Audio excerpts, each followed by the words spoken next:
we have observed how to calculate performance of the boiler using direct method. Okay. So today I would like to discuss the example that is related with the direct method, and also I would like to discuss the indirect method for the evaluation of boiler performance. So let's begin our session with the little bit recapitulation of the previous thing. Okay, so here you can see, in order to evaluate the performance of the boiler, we have two methods. First one, that is direct method, and second one is indirect method. So direct method is a kind of method in which we are going to avoid different kind of losses. Okay, ultimately we are going to neglect the different kind of losses that occur because of the heat loss inside the calculations. Okay, and if you remember, then we have derived one formula for the direct method like this. Here we know that the efficiency is nothing but output by input. So in the case of the boiler, our output is in the form of the steam, and particularly it is in the form of the heat energy of steam, while the input is in the form of the energy of fuel that we are supplying to the boiler. So here the heat output by heat input ratio gives us the boiler efficiency.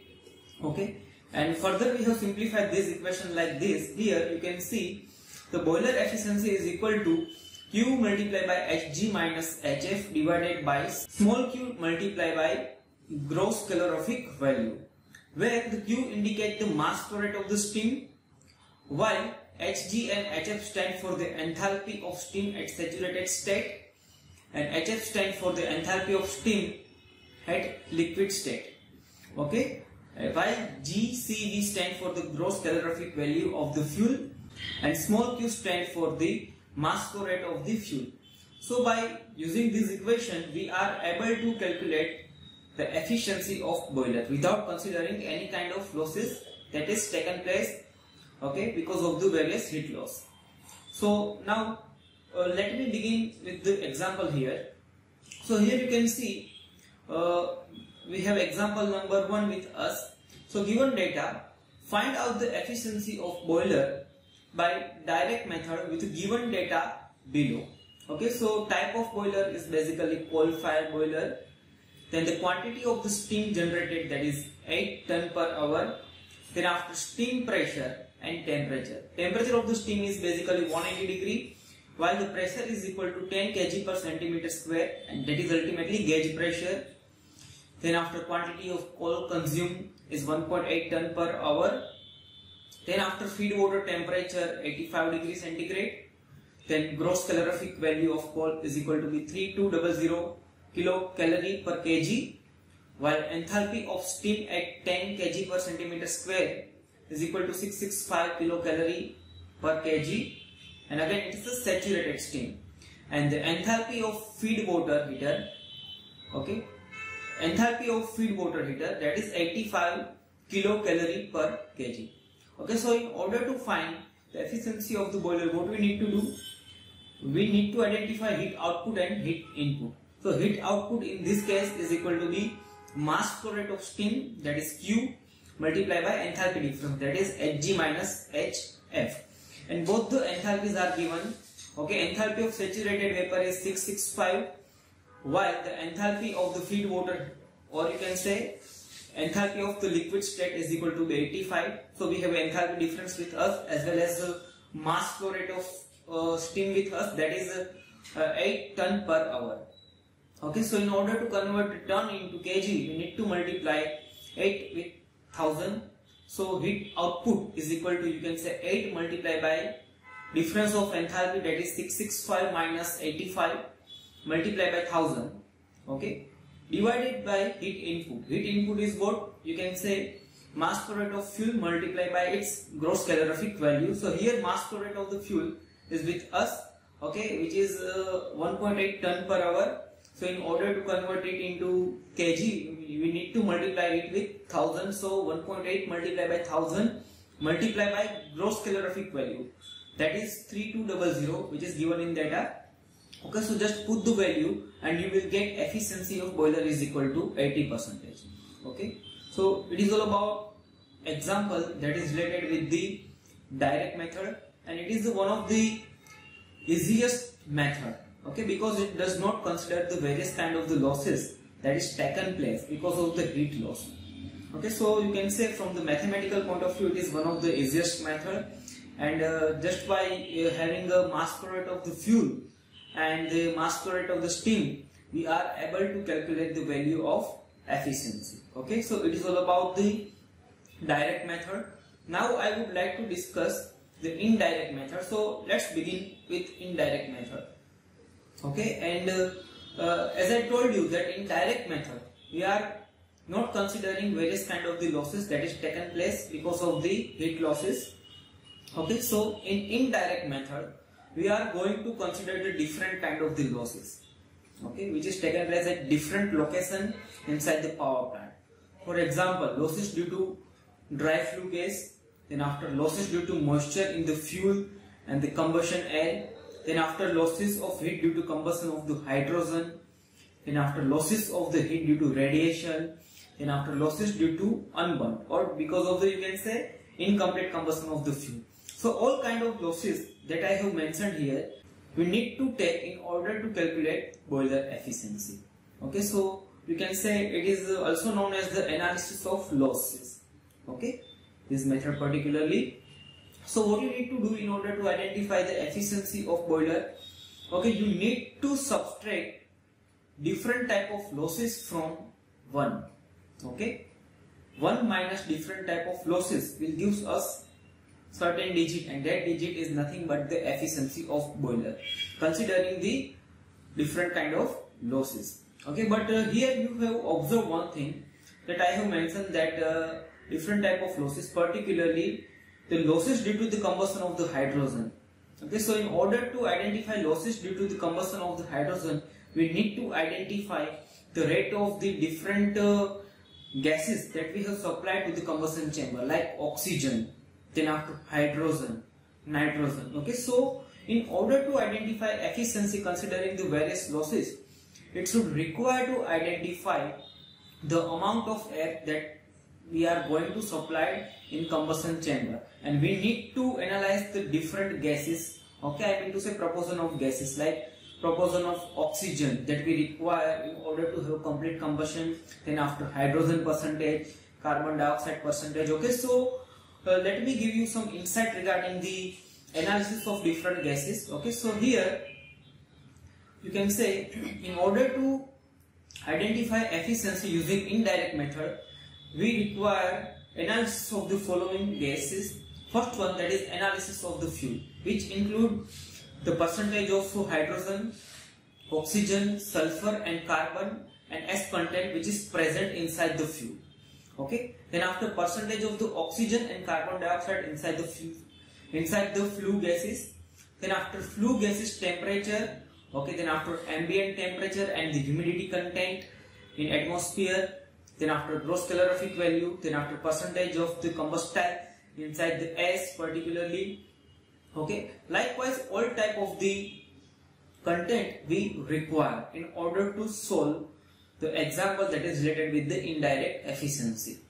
Okay, so let me begin with the some of the equation, okay, that we need to learn. Okay, so here you can say in order to identify the fuel requirement, in order to identify the air requirement, we have one of the well established equation with us, and in ECM particularly the derivation is not in our syllabus, so we are just going to add up this equation, this equation particularly, and it is the standard equation for the combustion process. So the theoretical air required for complete combustion is given by the equation, that is 11.6 multiplied by carbon plus 34.8 multiplied by hydrogen minus oxygen divided by 8 plus 4.35 multiplied by sulfur, okay, divided by 1000 kg per kg of fuel. So in this equation we require to put the value of different percentage of gases. Okay, so once we put the value, we are able to calculate the theoretical air requirement. Okay, so it is all about the theoretical air requirement, and generally in example the percentage of the carbon dioxide, hydrogen, oxygen, sulfur all are given. So we just need to substitute the percentage of different gases in this equation, and once we put the value, we are able to calculate the theoretical air requirement. Okay, then after excess air supplied is given by percentage of oxygen divided by 21 minus percentage of oxygen. Okay, so this will gives you the excess air supplied to the combustion chamber. Now next one is actual mass of air supplied per kg of fuel. Okay, shortly known as AAS. The EA, that is excess air supply, and the theoretical air supply with us from the calculation. Okay, so just put the value and we are able to calculate the actual mass of air supplied for the complete combustion. Okay, so it is all about the percentage of different gases and the theoretical air required for the complete combustion. Okay, so we just need to remember this equation. Okay, and we need to put the value of different percentage of different gases in this equation. Okay, in order to identify the amount of air required for the combustion. Then after first one, or you can say first loss, that is percentage heat loss due to the dry flue gas, which is equal to mass flow rate of dry flue gas multiplied by Cp multiplied by temperature difference, okay, multiplied by 100 divided by gross calorific value of fuel. So here mass include, okay, particularly I have told you that the M stands for the mass flow rate of the flue gases. So flue gases is the composition of the different gases like carbon dioxide, sulfur oxide, nitrogen. Okay, so you need to sum the mass flow rate of the different gases in order to identify the value of mass flow rate of the fuel. Then after Cp stands for the specific heat of gas, which is nearly 0.23 kilocalorie per kg Celsius. Okay, so once we have all equation, we are able to identify the percentage of heat loss due to dry flue gas.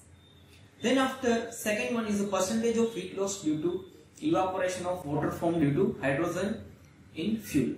So here we have this equation, and again we need to remember all those equations. The derivation is not in our syllabus. Okay, so you can say the percentage of heat loss due to the evaporation of the water formed due to hydrogen in fuel is equal to be 9 multiplied by H2 multiplied by 584 plus Cp multiplied by temperature difference divided by gross calorific value of fuel multiplied by 100. Okay, where H2 is the percentage of hydrogen, or you can say the amount of hydrogen in 1 kg of fuel. Either percentage is given or mass is given. Okay, if the percentage is given, then we need to convert it into the mass by using some of the equation. Okay, now next loss is due to the evaporation of the moisture present in the fuel. Okay, which is like M multiplied by 584 plus Cp multiplied by temperature difference divided by gross calorific value of fuel multiplied by 100. Okay, where M stands for the kg of moisture in 1 kg of fuel, and the moisture value is generally given in form of the percentage in any example. So we are able to convert it into the mass. Okay, where the 584 is the latent heat corresponding to partial pressure of water vapor. Okay, so all this equation we need to remember. Then after percentage loss due to the moisture present in air, which is equal to actual air supplied multiplied by humidity factor multiplied by Cp multiplied by temperature difference divided by gross calorific value of fuel multiplied by 100. Then after next one is the percentage heat loss due to the unburnt in the fly ash. Okay, so which is equal to total ash collected per kg of fuel burnt multiplied by gross calorific value of fly ash divided by gross calorific value of fuel multiplied by 100. Okay. Then next one is the percentage of heat loss due to the unburnt in the bottom ash, which is equal to again same equation, total ash contained, okay, or you can say total ash collected per kg of fuel burn multiplied by gross calorific value of bottom ash divided by gross calorific value of fuel multiplied by 100. And the next one is the percentage heat loss due to the radiation, which is generally directly given in any example or in any data. So now we have all kind of losses with us. So now you can say the boiler efficiency is nothing but the 100 minus different kind of losses. Okay, from 1 to whatever digit, let's say 6 to 7 losses we have considered. Okay, so 100 minus different losses will give us the efficiency of boiler. Okay, so clear to all. So it is all about the indirect method, and it is one of the complex method. Generally, majority of people avoid this method particularly because it's quite difficult to identify the different percentage of gases and its mass. It's very complex method, but in order to solve any example that is related with this method, you need to remember all the equation. Okay, clear? Okay, so stay tuned for the next lecture. Thank you.